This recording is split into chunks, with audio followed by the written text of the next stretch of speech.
En el video anterior, que se me cortó por razones tecnológicas, hablaba de que en primera de Tesalonicenses, capítulo 4, el apóstol Pablo describe que va a haber un arrebatamiento para la iglesia de Jesucristo.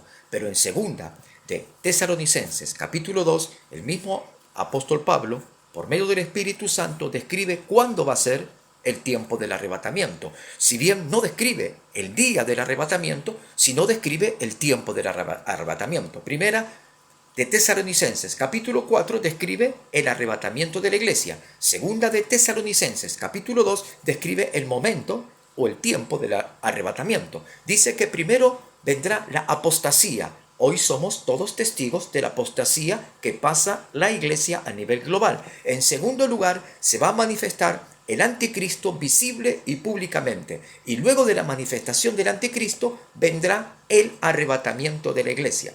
El anticristo no podía manifestarse en el siglo pasado, ni hace 40 años atrás, porque todavía no había ingresado el tiempo de la apostasía. La Biblia habla de tiempos, no habla de fechas, no habla de años, habla de tiempos. Entonces, el tiempo de la apostasía empezó hace aproximadamente unos 20 años a 15 años atrás. Y hoy la apostasía es una cosa que es indescriptible lo que se está viviendo en las iglesias, desde la apostasía hasta la herejía.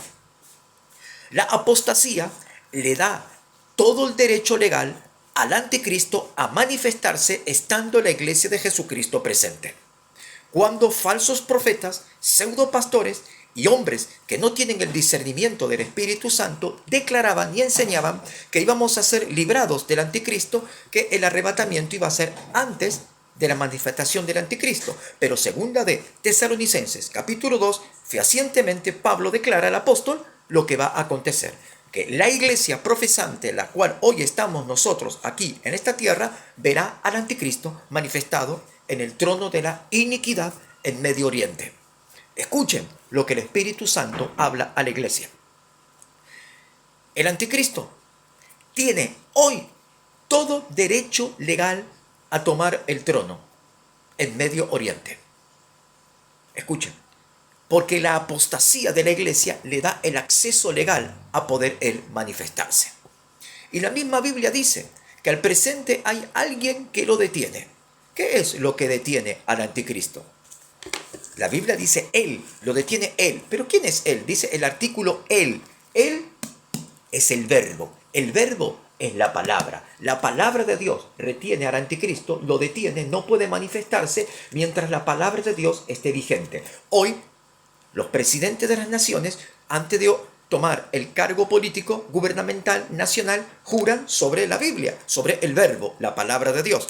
Pero la Biblia va a ser retirada de toda la circulación, va a ser retirada de todos los medios comerciales y de la aplicación de los celulares. Entonces la Biblia, cuando esté su uso prohibido a nivel global, entonces el anticristo tendrá 100% el acceso legal, el derecho legítimo al trono en este mundo que se opone a la palabra de Dios y resiste al Espíritu Santo, y el anticristo se va a manifestar en medio de la iglesia de Jesucristo cuando muchos pseudopastores, falsos profetas, personas que no tienen la relación íntima con el Espíritu Santo en oración, en comunión y en clamor, van a agarrarse la cabeza y será el caos que vendrá sobre la humanidad y la confusión de muchos creyentes que desoyen la voz del Espíritu Santo. Estamos viendo al anticristo. Uy, nos quedamos. Vino el arrebatamiento y nos quedamos. Mentira del diablo. El arrebatamiento viene mucho después de la manifestación del anticristo. Prepárate, busca a Dios en oración, en clamor, en gemido, en lágrimas, en arrepentimiento, con sinceridad de corazón. Deja de lado todas las enseñanzas eclesiásticas que te han enseñado durante estos 40 años y vuélvete a leer la Biblia. Tienes que volver a releer la Biblia. Tienes que volver a entrar en comunión con el Espíritu Santo. Y tienes que pedirle perdón al Espíritu Santo por cuanto no lo has oído, por cuanto te han adoctrinado. Escuchen, adoctrinados con teorías evangélicas. Yo soy evangélico. Yo soy evangélico. pero el evangelio que predico es el evangelio puro, verdadero. Te han enseñado un evangelio distorsionado, un evangelio torcido, un evangelio manipulado por el hombre. Han torcido las escrituras, han manipulado con el evangelio. Por tanto, yo te enseño el evangelio puro. El apóstol Pablo dijo, no es que haya otro evangelio, sino que hombres perversos han torcido la verdad bíblica y la han enseñado según conforme su propia conveniencia. Te predico la verdad, te enseño la verdad. La palabra es la verdad, la palabra la que trae revelación. El Espíritu Santo trae revelación y profecía en base a lo que ya está escrito. Los falsos profetas traen profecías, pero que no tienen nada que ver con lo que está escrito, sino que son profecías ilusorias, profecías egoístas, profecías egocéntricas, no son del Espíritu Santo.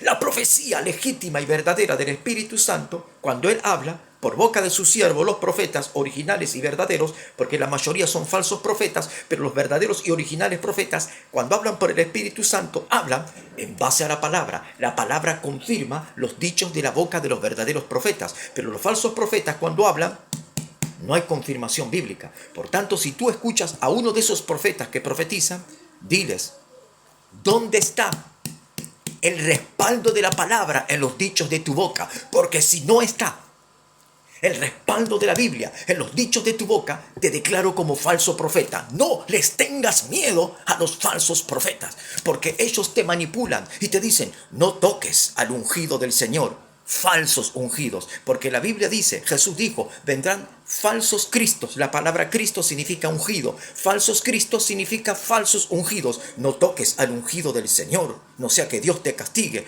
¿Cómo te va a castigar Dios? Por causa de un mentiroso, de un falaz, de un delincuente, de alguien que no es de Dios y habla la palabra de Dios, porque no tiene temor a Dios, porque considera a Dios como algo minúsculo, pero Dios es todopoderoso y el temor de Dios es el principio de la sabiduría. Iglesia evangélica, pastores, ministros y obreros, arrepiéntanse hoy de sus pecados. No sé qué puede llegar a pasar mañana. Vuélvanse al Espíritu Santo, a la comunión con el Espíritu Santo y a la palabra de la verdad. Jesús dijo, Señor, Padre mío, tu palabra es verdad.